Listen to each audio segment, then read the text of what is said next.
Hello, travelers. Welcome to Fulbright Week at Reach the World. For over 20 years, Reach the World has used virtual exchange to inspire youth to become curious, confident, and compassionate global citizens. This week, we are proud to celebrate our longstanding partnership with the Fulbright program. Fulbright travelers work tirelessly to foster mutual understanding between the people of the United States and other nations. Under normal circumstances, Fulbright travelers share their experiences abroad with K-12 students in the US through Reach the World virtual exchanges and school visits. This week, however, we're bringing their stories and the world directly into your homes. You can find a complete listing of Fulbright Week live stream events and much more at athome.reachtheworld.org. Now, it's my pleasure to welcome Fulbright Foreign Language Teaching Assistant, Madina Yunis Mahat. Madina is from Nairobi, Kenya, and she's currently teaching Swahili at the University of Georgia in Athens, Georgia. I should amend that to say she just recently finished teaching. Her semester is over. We're going to spend the next 30 minutes learning more about Kenyan culture and especially its cuisine from Madina. To our live stream viewers, please use the YouTube chat bar to let us know you're here today and also to share any questions you have for Madina. We have some on-camera participants today as well, so we'll get to as many questions as we can within our time limit today. And without further delay, I want to welcome Madina to Reach the World. Hey, Madina. Hi, Tim. Thanks for joining us today. Thank you for having me. Do you want to start by introducing yourself? Yeah, although you did most part of it. So I'm just gonna add a little. So my name is Madina and I'm a Fulbright Foreign Language Teaching Assistant from Kenya. And as Tim mentioned, I just currently finished teaching the Swahili language and culture at the University of Georgia. So I'm currently still in Georgia and waiting for the Corona thing to be over so that I'll be able to go back home. Well, what do you want to tell us about Kenya and Kenyan culture and cuisine today?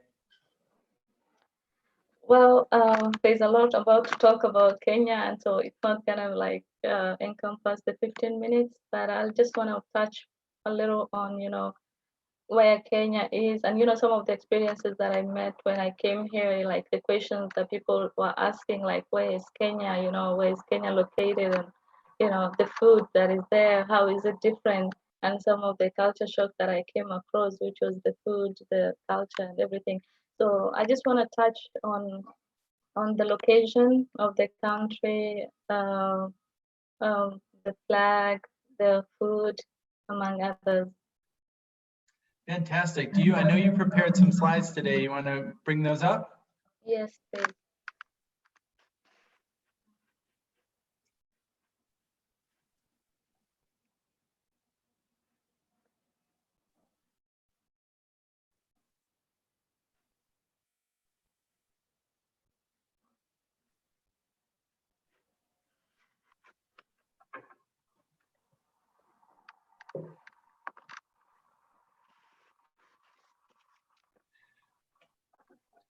All right, fantastic. Well, you've got the next 15 minutes, so go ahead. Can't wait. Thank you. Thank you, Tim.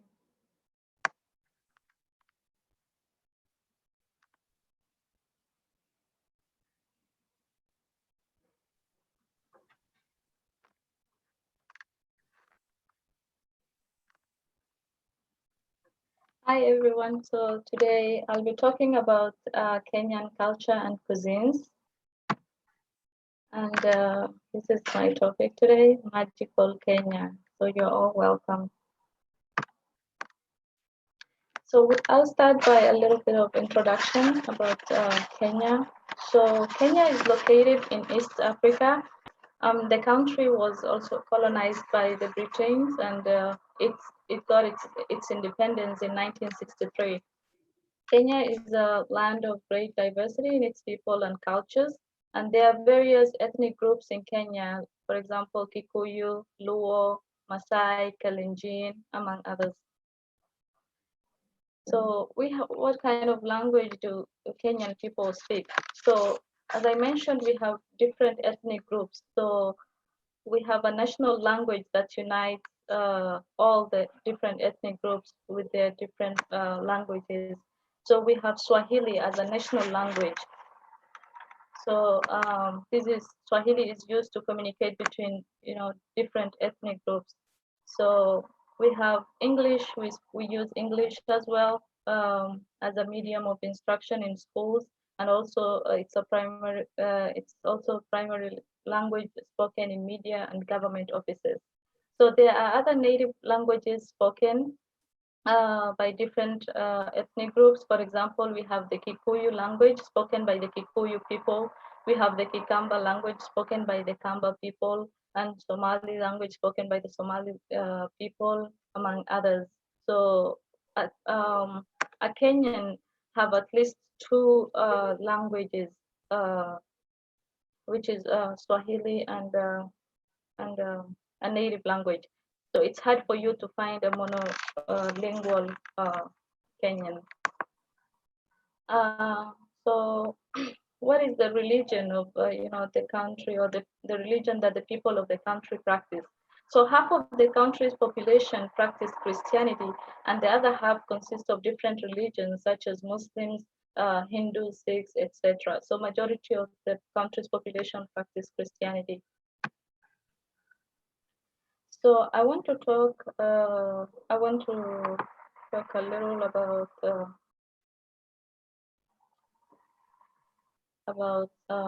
this is the map of Africa. So when I came to the United States, people will ask, where is Kenya? Is Africa in Kenya? And other misconceptions. So Africa is not in Kenya. Africa is a continent, and we have countries, independent countries in it. So Kenya is one of the independent countries in Africa. And this is Kenya. This is the map of Kenya. So that is where Kenya is located in Africa, in the African map. And as you can see, the equator cuts right across in Kenya. So which means that we don't have, unlike the United States, we don't have longer nights, or we don't have shorter days. So our time is like constant. We have 12 hours daylight and 12 hours darkness. We move ahead to, now this is a larger picture of the Kenyan map. So we have, this is the capital city of the country, Nairobi. So Nairobi is the capital city, and everybody, I think Nairobi is popular than other counties or other towns in the country. So when I came, everybody will say, oh, you're from Nairobi, you're from this, you're from that. Nairobi is the capital city. So you might come across somebody who is from Kitale or Marsabit, but doesn't necessarily mean that he or she comes from Nairobi. I come from a place called Garissa, and this is Garissa. It's in the northeastern region. And so we also have the Lake Victoria here. It's one of the great African lakes located. And Lake Victoria it was named after Queen Victoria by a British by an explorer by the name John Hanning. So Lake Victoria, and one interesting fact about Lake Victoria is that it is the source of famous River Nile. So we also have the Indian Ocean on the coastal region, as you can see. So that has, like, most of the tourists, when they come, or even citizens, go there for adventures and to just rest in the beaches. So, and Indian Ocean is the third largest of the world's oceanic division. And here is a picture of me. I visited there. It's in the coastal region. I visited in 2018 spring, and that is a picture of me right there. So we move on to the Kenyan flag. So most of the people I come across when I used to do presentations in school or tabling, and I hold the flag, they're like, "What is this? Is this your flag?" So I wanted to touch more on the flag. And so this is the Kenyan flag. Wherever you see this is the Kenyan flag. And it consists of four different colors, which are black, red, and two white edges, and green. And each color represents something. So, for example, the black color represents the color of the skin or the skin of the people. So these represent the color. So we have the red that represents the blood that was shed during the fight for independence. So we have the green color that represents the vegetation and the natural wealth of the country. And the spear and the shield that is at the center is the tools that the freedom fighters used. So this is basically the whole Kenyan flag. So we move right ahead to Kenyan cuisine. So we have some delicious Kenyan dishes here, and that I'll be talking about. So we have here, so the undeniable and most common food staple is ugali. So ugali, I couldn't find an English word for it. So it's ugali is basically made from cornmeal that is added to a boiling water and heated until it turns into a dense block of cornmeal paste. So it has a consistency of a dough and it's a bit heavier. So ugali is normally served with cooked spinach or kale. So according to personal preference. Right next to it, we have pilau or spice fries. So pilau, it's a glorified combination of rice cooked with flavor bursting spices like cumin, cardamom, uh, cinnamons, and cloves. So the fragrant rice is great to eat with a form of meat stew. So you can eat it with a meat stew and a few slices of fresh tomatoes and onions. So that is the pilau. So, and you can eat this for lunch. So there's a specific time. So most of the country people, they eat this for lunch or dinner. So we have, next we have mandazi. So mandazi is a form of fried bread, and the ingredients used are water, sugar, flour, yeast, and milk. So you also use coconut milk. You can add coconut milk to it for sweetness. And when the coconut milk is added, the name changes. People refer to it as mahamri. So when somebody gives you mandazi and mahamri, it's basically more or less the same. The difference is that one has coconut milk and the other one doesn't. So, so when you go to the coastal region of the country and they give you mandazi, sorry, mahamri, and then you say this is mandazi, they'll be like, no, this is not mandazi, this is mahamri, because it has the, the coconut milk in it. So next to it, we have chapati or flat bread. So chapatis are made with a flour dough that is wound into a coil before being rolled into a flat round circle. So the dough is then fried on a skillet accompanied by plenty of oil. So it becomes crispy on the edges and it stays soft and fluffy on the interior. It's a very delicious dishes. And so mandazi and chapati, people, we you can't like say that there's a specific time for it, but most of the people, especially from where I come from, they take these as breakfast. So they eat chapati, mandazi, breakfast. But sometimes too, mandazi can be eaten as some snacks. For example, in the evening when people are just, outside and just chatting, so they can have mandazi, and you can eat mandazi with, you can take it with tea or coffee, yeah, so according to your preference. So we have chips masala or french fries. So this is where one of the culture shocks that I came across when I came to the United States that I would like to share with you guys. So so we call French fries chips in Kenya. So when you come here, they call it French fries. So you don't understand when somebody will tell you, a friend will tell you, I got chips, and you get excited. You're like, oh, we have, and then they give you crisps. So it's a different type of, chips.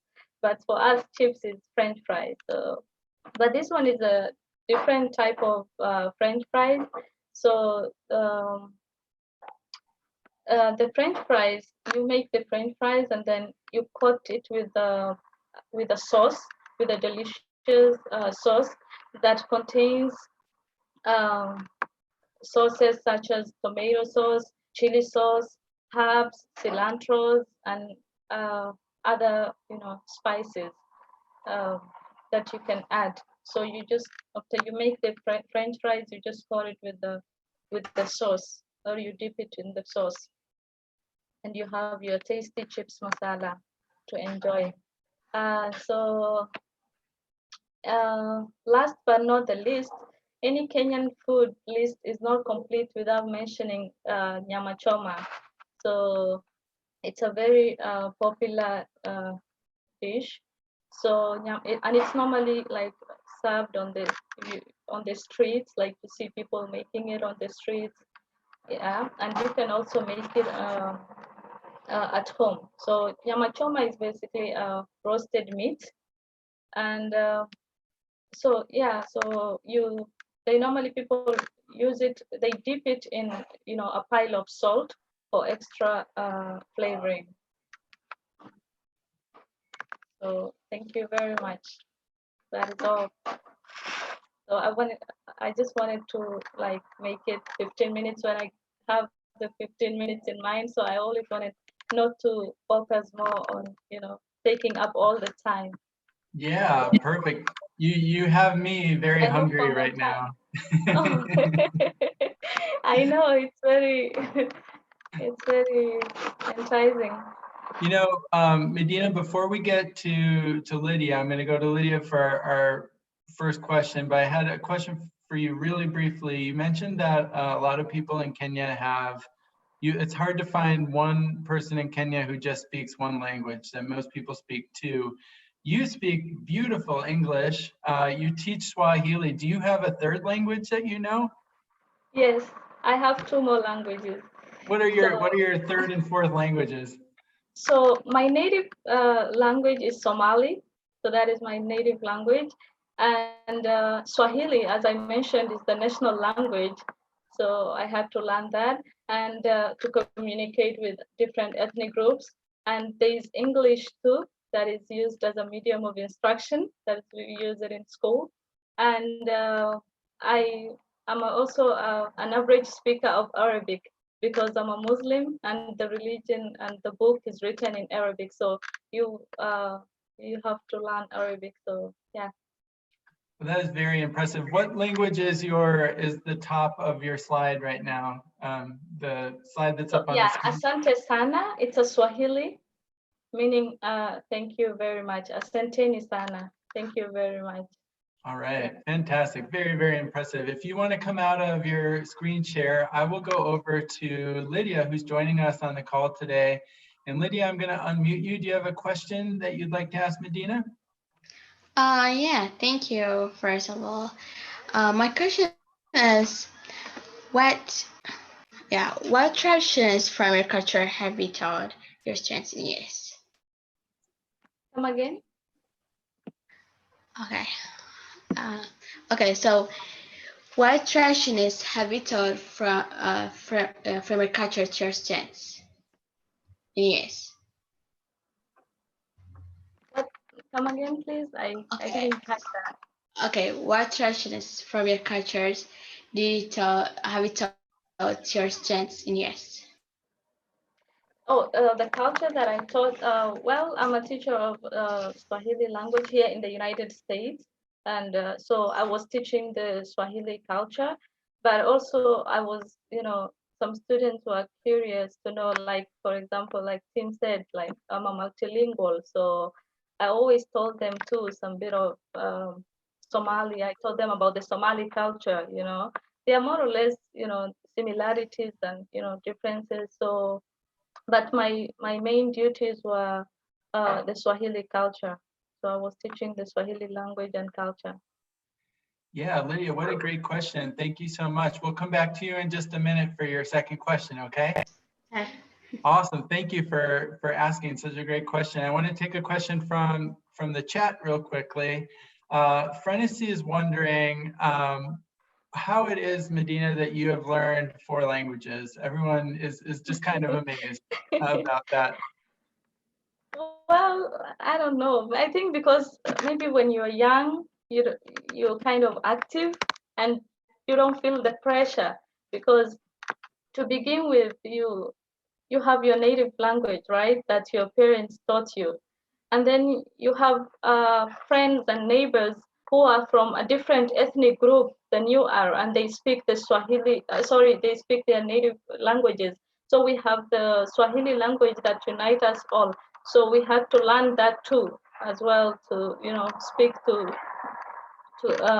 so that we can communicate effectively with other different ethnic groups. So you have to learn Swahili as well. And one more thing, Swahili is also taught as a language on its own in school. So, and then you go to school and, you know, you have to learn English, you know, and all the other subjects are taught in English, unlike Tanzania, where you find most of the, you know, subjects taught in, you know, Swahili. But in Kenya, all of the subjects are taught in English. So I don't know how I did it, but I did it. You And did then it. we had to go to religious education. We did that too. So, and that there you are taught the Arabic language. So it's just, I think, multitasking. Well, you're doing a very good job of the English side of it. I'm very impressed. And you've impressed some of the students on the call too. Lydia, I want to come back to you. Do you have another question you'd like to ask Madina? Yeah. What do you want to know?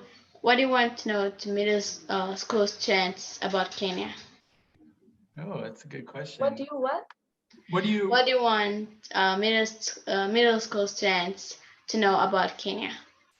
Yeah, what would you, Madina, what would you like middle school students to know about Kenya? Oh, I want middle school students to know that Kenya is a beautiful country. It's a country of, you know, diverse cultures. It's a country of, you know, different, and they're rich in, you know, different uh, ethnic groups, languages, and also we have beautiful wildlife, you know, and amazing athletes. We have delicious, uh, tasty, you know, tea and coffee. You know, it's rich in coffee. So I want them to know that Kenya is, you know, a place to be. Great question, Lydia. Thank you very much for asking your question. Madina, I would like to ask you, you talked really briefly about the surprise of finding French fries and chips when you arrived in Georgia. What have been some of your other impressions of the United States and from your time in Georgia? Well, if you talk about, you know, culture shock, there's a lot. There's a lot of differences. Like food, aside from food, there's water. There's, you know, even the language. You know, like Kenyan English is so much different from the American English. You know, especially with the accent. And so with the weather too, when it was winter, it was really difficult. You know, because where I come from, we don't have like seasons, like we don't have winter, we don't have spring, you know, we just have rainy seasons and dry seasons.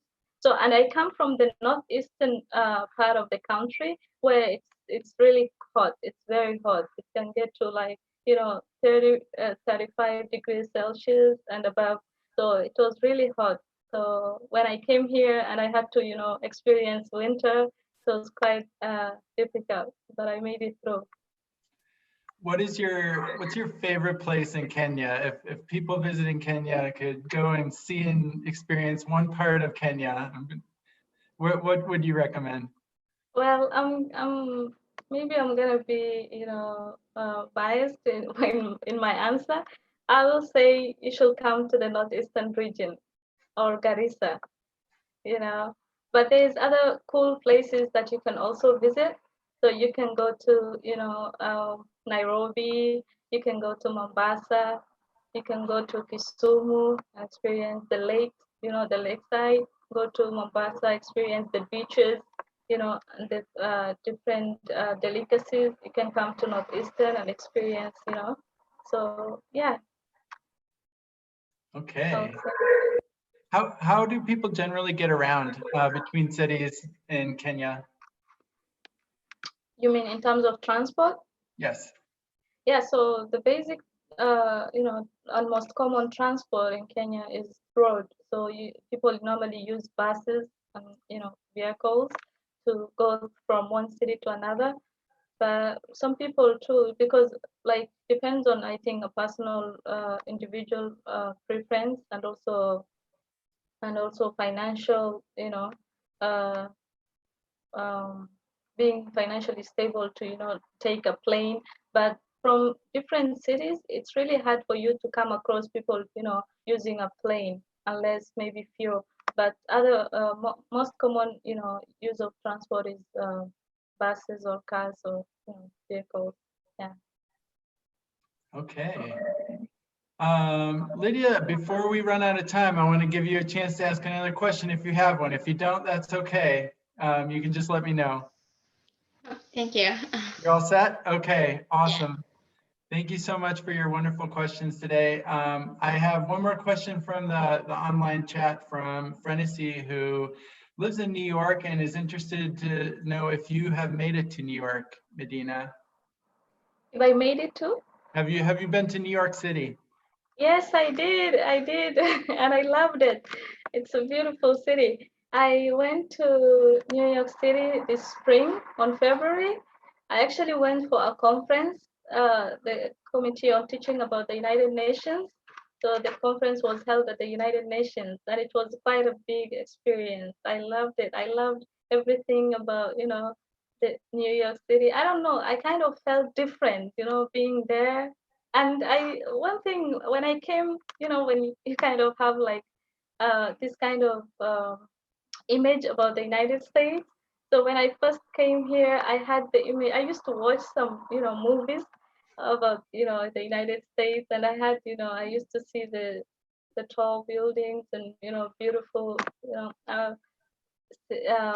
roads and stuff. So when I came, I was like, where are the tall buildings? And, I was told those are in New York City. And, when I went to the New York City, I was like, wow, this is so beautiful. I really enjoyed my stay there. All right, fantastic. Well, we're to our last question, which we ask all of our live stream guests. And knowing that you are now finished with your teaching, and I know you're sort of stuck in place because of the coronavirus, but once you are free to travel again, besides returning home to see your family, I'm sure, in Kenya, what will be your next adventure? Right now, I can't tell for sure, but one thing I know is that the Fulbright program and coming to the United States, actually, this was my first international travel. So, and coming here, experiencing the Fulbright, program whereby you kind of meet people from around the globe, different countries, different cultures. It was really an amazing experience. And now I feel like, that I'm like a citizen of the globe, So I will, and it really made me, spike my interest in going to different countries, experiencing different cultures.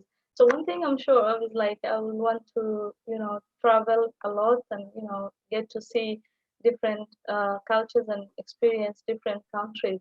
And now I feel like, I'll be more comfortable now because I know like at least in each country, I know somebody there, the Fulbright fellow that, we came to this program. And that's the beauty of the Fulbright program.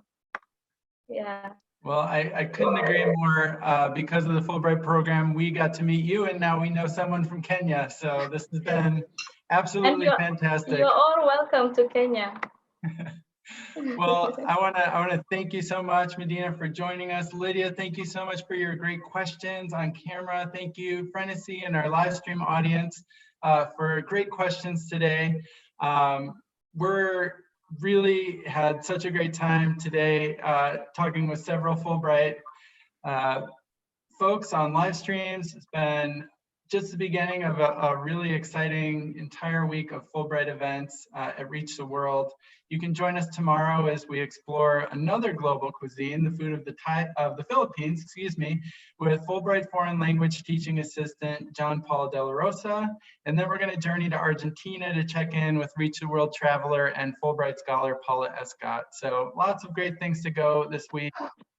You can find the full lineup of Fulbright Week events at home.reachtheworld.org. Thank you again, Madina. This was so much fun, and we'll see you all next time. Thank you, Tim. Thank you, Tanya.